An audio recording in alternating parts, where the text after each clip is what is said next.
السلام علیکم ورحمۃ اللہ وبرکاتہ۔ آج چلنے کا سنت طریقہ، چلنے کا آداب کا مذاکرہ ہے کہ نبی کریم صلی اللہ علیہ وسلم کس طرح چلتے تھے، ہمیں نبی کریم صلی اللہ علیہ وسلم نے کس طرح چلنے کا طریقہ ہمیں بتایا ہے، ان تمام باتوں کا آج مذاکرہ ہوگا۔ سارے حضرات توجہ فرمائیں۔ بسم اللہ الرحمن الرحیم۔ چلنے کے آداب: نیک نیت سے قدم اٹھانا اور اپنے رفتار کو حضرت نبی کریم صلی اللہ علیہ وسلم کی رفتار کے مطابق بنانے کی سعی کرنا، یعنی کوشش کرنا، یعنی قدر تیزی کے ساتھ جھکتے ہوئے مضبوطی کے ساتھ قدم اٹھانا۔ کوئی بھی مباح کام کیا جائے، جائز کام کیا جائے تو شروع کرنے سے پہلے اچھی نیت کر لینا۔ مثلا کھانے کے لیے جا رہا ہو تو یہ نیت کر لے کہ یہ اللہ جل شانہ کا حکم ہے، اس لیے جا رہا ہوں وغیرہ۔ حضرت علی رضی اللہ تعالیٰ عنہ جب آپ صلی اللہ علیہ وسلم کا حلیہ مبارک بیان کرتے تو کہتے جب آپ صلی اللہ علیہ وسلم چلتے تھے تو قوت کے ساتھ پیر اٹھاتے تھے، گویا آپ نشیب میں اتر رہے ہوں، یعنی گہرائی میں اتر رہے ہوں۔ تو مضبوطی کے ساتھ قدم اٹھانا، قدرے تھوڑی تیزی کے ساتھ چلنا اور مضبوطی کے ساتھ قدم اٹھانا، تھوڑا جھکتے ہوئے چلنا، تواضع سے چلنا، تکبر سے نہ چلنا۔ اللہ تبارک و تعالیٰ کا ارشاد ہے، اور زمین پر اکڑ کر مت چلو، نہ تم زمین کو پھاڑ سکتے ہو اور نہ بلندی میں پہاڑوں کو پہنچ سکتے ہو۔ اس لیے تواضع سے، عاجزی کے ساتھ چلنا، تکبر اور بڑائی جو ہے چلنے میں نہ ہو۔ چلنے میں بناوٹی خشوع پیدا نہ کرنا، اپنی چال چلنا۔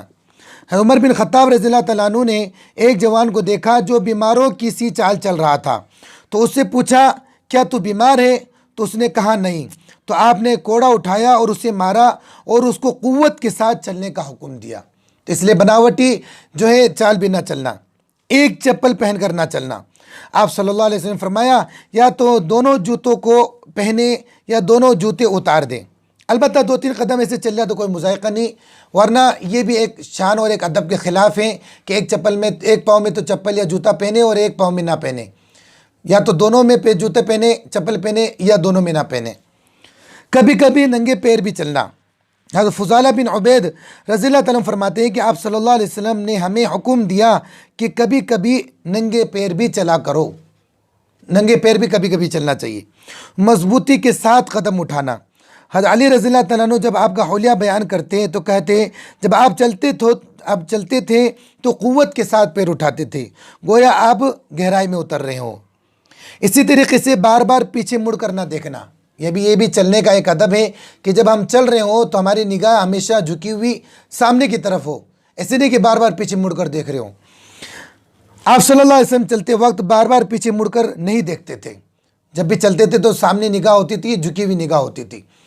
پیچھے مڑ کر دیکھنا یہ بھی ادب کے خلاف ہے۔ عورتوں کا راستے کے درمیان میں نہ چلنا۔